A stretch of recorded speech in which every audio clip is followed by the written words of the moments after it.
આજે કેતન અહીંયા બેઠો છું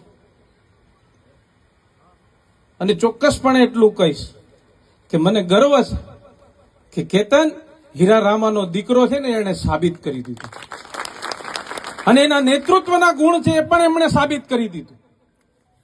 બાકી એ મને પણ કહી શકે કે હું સંસદ સભ્યનો ભાઈ છું ને હીરા રામાનો દીકરો છું, હું ગટર સાફ કરવા ના જાઉં.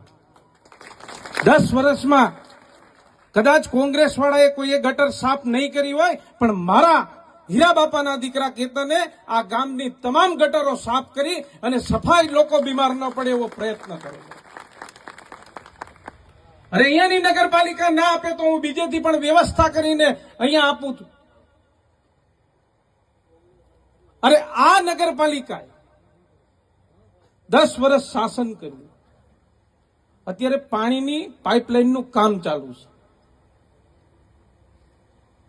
પહેલો વોર્ડ હોય, બીજો વોર્ડ હોય, ત્રીજો વોર્ડ હોય, ચોથો વોર્ડ હોય, 5મો વોર્ડ હોય, 6ઠ્ઠો વોર્ડ હોય. 10 વર્ષમાં આવા વિસ્તારો હતા કે જ્યાં પાણી ન પહોંચી શકે, પણ 10 મહિનામાં એવા જે વિસ્તારો હતા કે જ્યાં પાણી નહોતું પહોંચતું, એ 10 મહિનામાં નરેન્દ્ર મોદી અને ભૂપેન્દ્રભાઈની સરકારે છેક ધોરીવાવ સુધીના વિસ્તારમાં જેમ કહેતા હતા કે પાણીનો ટાંકો બનાવવો પડશે કે કુંડો બનાવવો પડશે, ત્યાં પણ અત્યારે અમારા ખર્ચે અને જોખમે અમે આ છોકરાઓએ બધાએ કામ કરી અને એવા વિસ્તારને પણ પાણી પૂરું પાડવાનું કામ એ ભારતીય જનતા પાર્ટીની સરકારે કર્યું.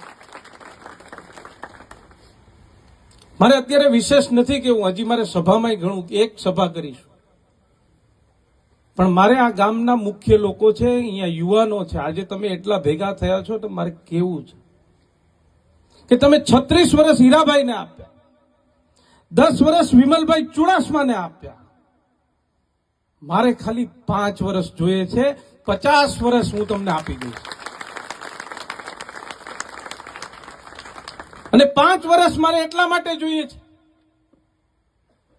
કે આવનારી પેઢીને આ પથ્થરની ખાણોને ધૂળ ન ચાટવી પડે, આવનારી પેઢીને રોજગારી માટે છકડામાં સવારે ન જવું પડે, આવનારી પેઢીને પોતાના વિસ્તારને એક ગોકુળિયું ગામ બનાવી શકે, એટલા માટે મારે તમારી પાસે 5 વર્ષ જોઈએ છે.